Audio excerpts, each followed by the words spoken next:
All right, welcome back. It's still Silverbirds today, and the show just got more interesting because one of my favorite part of the show just got in right now, and we'll be talking about a whole lot.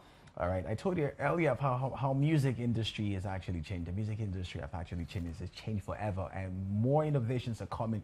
Not long ago, you could actually just artists just depended on CDs. And if I remember I wanted to get a CD, I go to Alabama Market to go get a CD if I'm looking for a particular song. At some point, I needed to even send people in Lagos like, you're coming to Abuja, please get me a CD. But this day, or this day and age, you can literally just wake up, right? Upload a song on your phone, and boom, people are already dancing to it in Tokyo, Germany, and wherever. And all of this right now. So a song is uploaded in Lagos and can be streamed in London, Johannesburg, New York, but it also raised the difficult questions. Do millions of streams actually mean millions of naira in the pocket? Can independent artists truly build sustainable career through streaming alone? Big question. If you ask me, I always be like, who I go ask? Or is streaming simply one part of a much longer business that a lot of people have been waiting for? That's our conversation today, and with me to be dissecting these, I have Triumph Grandor, popularly known as Tyrone. Right now, he's a senior A&R executive, record producer, music executive right now. So we're taking a look at streaming platforms. Are they building or limiting African artists? All right.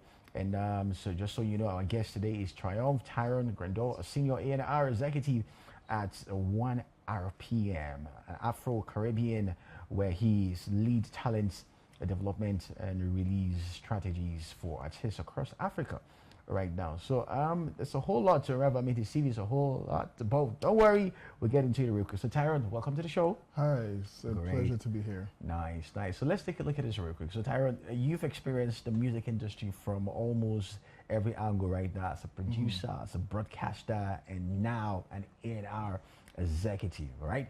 So how has the business changed over the last decades? I like the way you segued into the conversation when you started by, giving a brief history about how releases typically, earlier would be people, very manual. Very manual, I tell you, songs and then finding distributors and all of that. Just as every sphere of human endeavor, there's a lot of improvements. Technology has improved a lot of things. Technology has democratized a lot of things. The gatekeepers, 10, 20 years ago aren't the same gatekeepers as today. So there's been a lot of evolution, I would say, in the music space, especially with how music is distributed, how music is consumed, what it means, the revenue streams and all of that. So it's been quite the evolution. It keeps changing. I mean, we're keeping up. It keeps changing, right? We're just keeping up. Routes, that's I tell you, so we're going to get into that conversation. It keeps evolving. So let's start with a big question right now. Are streaming platforms building African artists, or are they making success look bigger than it actually is? That's a very interesting question. But I'd like to say from the jump, right? I think streaming platforms solved one of the biggest problems we had with music generally. Yes. Right, which was distribution. That's such a great, it's such a power. And the gatekeepers, like I said earlier, were people who control distribution channels. Of course. Right, before you had to release a song. So we had a challenge where people were doing great music, but then they couldn't get the music across, the continent, across Nigeria. People had to physically move these records. Of course, so distribution and the DSPs, they solved for that problem. But as with every human endeavor, you solve for one problem and you create others. Another. Right? So I would say it has empowered artists, but at the same time, it solved for getting the music out there. But once that is now the norm, everybody has their music out there. So now you're competing not for distribution routes, you're now competing for attention. And when everyone has access, how do you stand out? So it's a new set of problems for the new creator. I tell you, I was just discussing with someone that's over the radio, and I told the person, I'm like, hey, look, back in the days, you have artists who drop singles and it lasts for 6 months, 1 year. These days, 2 weeks. We're like, what's next? What's next? What's the next trend? The audience has spoiled. And you think you also mentioned something about you create you solve a problem, you create another. Another one, Do you yeah. think streaming actually killed the whole radio buzz? Because back then, you know, radio presented like massive. We're more like the Yes. taste makers. Yes. We tell what song is huge, what song is not huge, or what Yeah. song should be out there. We're more like gatekeepers slash taste makers at the same time. But these days, I keep hearing people say radio is dead. Oh, why do I need to, you know, pay for promotion on radio when I can just get it out there on the DSP and boom, I'm everywhere. Let's speak on that real quick. I mean, if we go on that route, I think yourself and I would need like a whole session I to discuss think, that. yeah. But well, I would say, right as someone who, I mean, I was head of Cool FM for Yeah. a number of years. I've experienced both sides. I would say radio isn't dead. Radio just plays a different role. a different role, yeah. So, like you mentioned rightly, radio used to be the tastemakers, right? You wanted to get your song out there, but now radio is more reactive. So when your song is big, Yeah. radio is where it goes to be celebrated, where people listen and consume your music. Yeah. It's no longer such a platform that determines what is big. It's very important, especially in a country like Nigeria and Africa, where internet penetration isn't the best, right? There are communities that still struggle with data. There are places where you go to where, you know, your data stops working in Nigeria. So Yeah. radio will penetrate those places. True. Does that convert to economic success? No. Cultural impact? Yes. So No. it's a different conversation. I think radio didn't die. Radio just plays a different role, different role. at the moment. That's what I believe. Okay, so many young artists often feel that and believe that once they get up to 1 million streams, all right, they've made it. And but so me, I'm always like, so because you have 1 million streams, so I mean, an artist met me at sub, you know, listening party, was like, hey man, he expected me to know him. And I'm like, oh sorry, and because I'm old school like that. I'm very Yeah. generic. I'm like, if you could be buzzing online, but if I can't go to the barber shop and hear your Yes. song playing, or I can't, my Mesuya guy or my Gate security guy playing it, or me even on radio, Yes. and I've never played you at any point in time, you're not that popular. Then we had a conversation. I was like, yo, bro, I have over 1 million streams on Spotify, blah blah blah blah. I'm like, but is this really something? Let's talk about that real quick. I would say that, you know, streams on Spotify and, you know, streaming platforms, Yeah. it's a very good metric. It's a metric to, you know, measure cultural relevance. However, in Nigeria, I don't think, you know, streaming is the foremost way for discovery and, you know, propagation of sound. We still, I mean, there are people who, for example, don't stream. There's a large percentage of the audience who don't. Of A course. large percentage. So we're still in a very diverse market. In across Europe and America, the streaming number, I mean, that's their primary mode of consumption. But here, I mean, there are artists who are buzzing on the street that don't have numbers on Spotify, but they are buzzing on the street, right? So we still have a very, which is great for our industry because it's still young. We have a very diverse audience who consume music in very different, you know, through very different means. That's why, for, you know, I often advise artists, you know, for promotional campaigns to determine what your target audience is, so you know how best to promote. You can be a digital success and a real, like, not I don't want to use the word failure, but you Yeah. can be a digital success and, you know, still not haven't made impact culturally in a country like Nigeria. Yeah. So this some artists might beg to differ and be like, oh, why do I have to make impact culturally when I'm making the money? But can an independent artist right now, Nigerian artist, realistically actually full-time take streaming, streaming earning as a full-time career and be like, okay, I can depend on this and actually survive with all the income coming from streams here? That's a tricky question. I would say at scale, yes. I mean, if your streaming numbers are incredible, right? And I often tell people the geography of your audience is almost as important, if not more important, than the numbers of your audience, right? You could see, I've seen artists being privileged to work with artists and seeing the back end at 1 RPM. I can tell you there are artists with tens of millions of streams that aren't making as much as artists with 4 or 5 million streams. So the geography of your audience, where are those streams coming from, you know, the difference in the markets. For example, in Nigeria, I would say a huge percentage of people who use Spotify don't pay for it. I mean, for starters, our cards barely work. You have to know the bank you are using. So it's like, so there's that problem. So free, we call it freemium accounts, right? How many premium accounts? So how many people are actually paying to consume this music? Right? So how does that translate? Oh, right? Yeah, so there's a lot of nuance in terms of how much money you can actually make. I don't think streaming is a business strategy for an artist. It's just a part. Especially in a place like Nigeria, there's live performances. There's so much more that you can do and earn from. I mean, so I would say yes and no. At scale, if your streaming numbers are amazing, you can obviously survive on that. But how many people really get that? So you just made mention of the whole premium and the freemium account, because I know I can bet, I don't have the right statistics right now, I can bet that more than 50% of Nigerians are on freemium, just checking it out. So how do some artists still have this argument? Or first, I mean, we saw Peter and Paul bringing out documents of how they made thousands of dollars from way back 2008-9 from streams and wherever. But now the question is, how do Nigerians do? How do they calculate some of those streams? Because some artists just feel like with 1 million streams, right?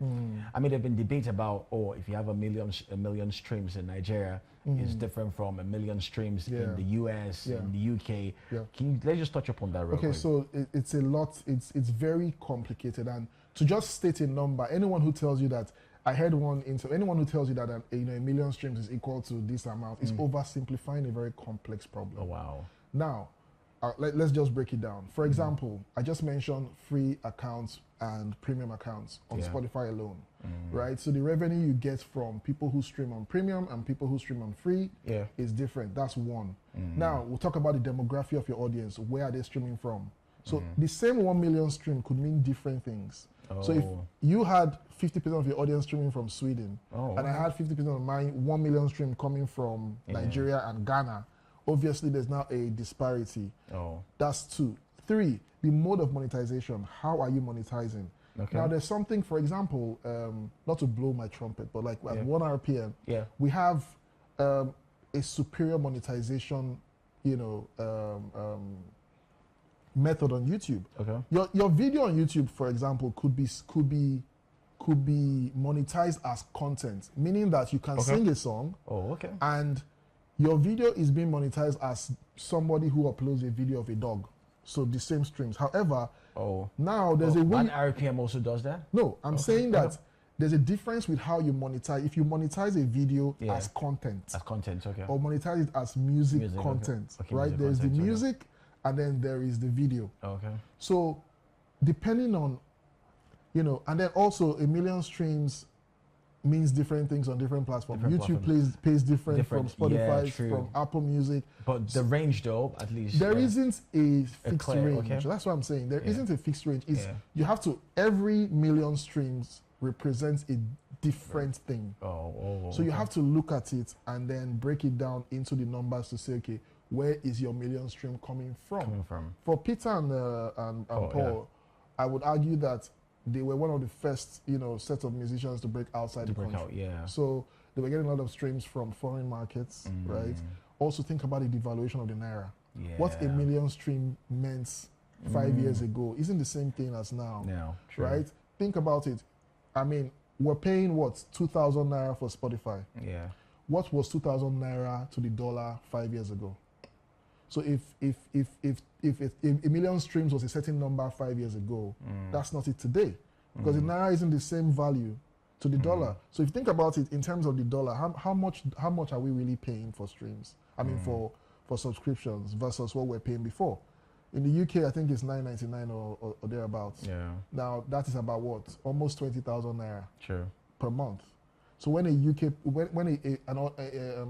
a streamer from the UK plays your music, it's a totally different number. So I like to stay out of the specifics because it's very nuanced and it's an oversimplification to say 1 million streams in Nigeria gives you $300 or $400. It's very nuanced. Out of that 1 million stream, what if 100% of your 1 million stream came from people who are paying? Okay. Right? That's equates to something. Oh, I get What if that. it came from free? From free. And what if it comes from maybe the United States? Is different when you go. Oh, I understand So what you it's said. very, A complex issue. it's a very It's trying to complex simplify. issue. Yeah. Yes. I get it. So you've worked with lots of artists at different stages of your career, obviously. So what separates artists who simply releases music from those who build sustainable businesses? And the people who just like, I mean, I have an artist who would tell me, look, he's got great music. He keeps churning out a lot of music. I'm like, when are you going to properly set up a management and try to, I was like, man, as far as I just put out music and people love it and I put it on one of the DSPs and I'm everywhere, I'm good to go.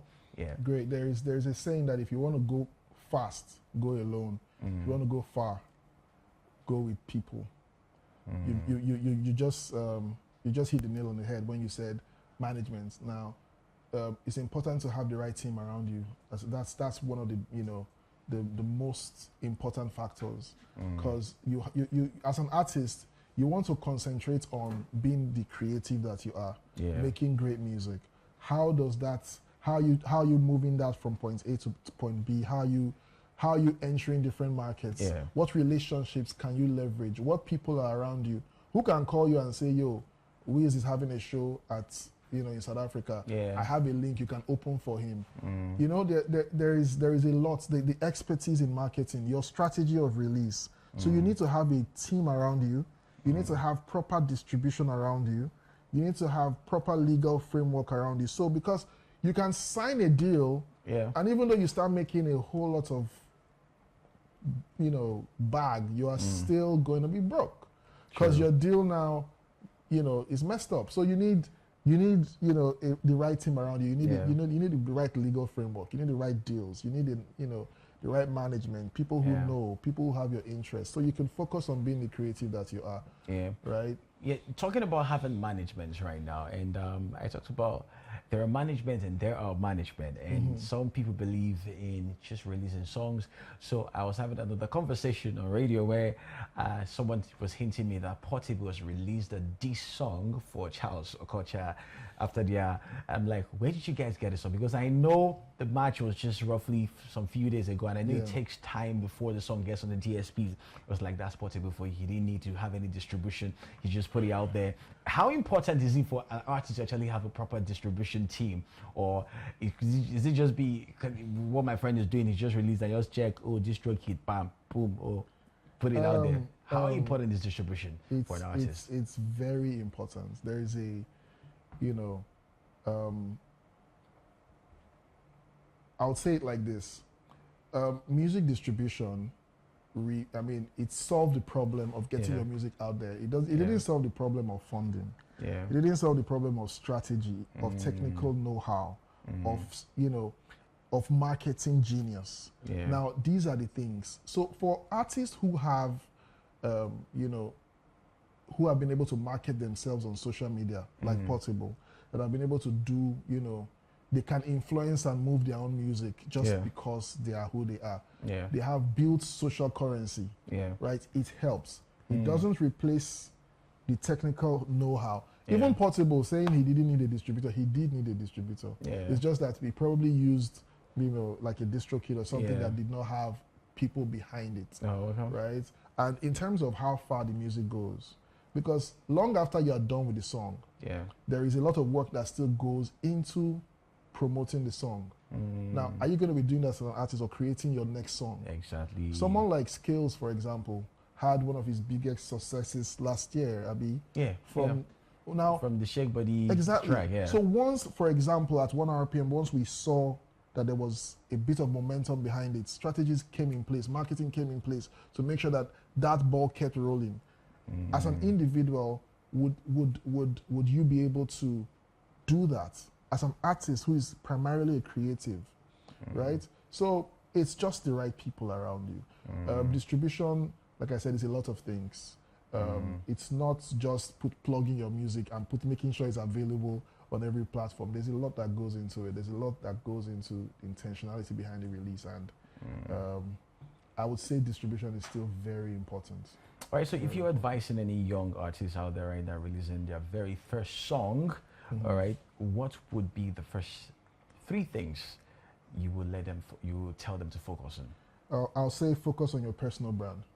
You have to be, memorable, right? I'll give you a story. When Victoni came out, I didn't know what he looked like, Exactly. but I knew Yeah. there was this guy who could sing that had a broken The leg, broken leg. Oh yeah.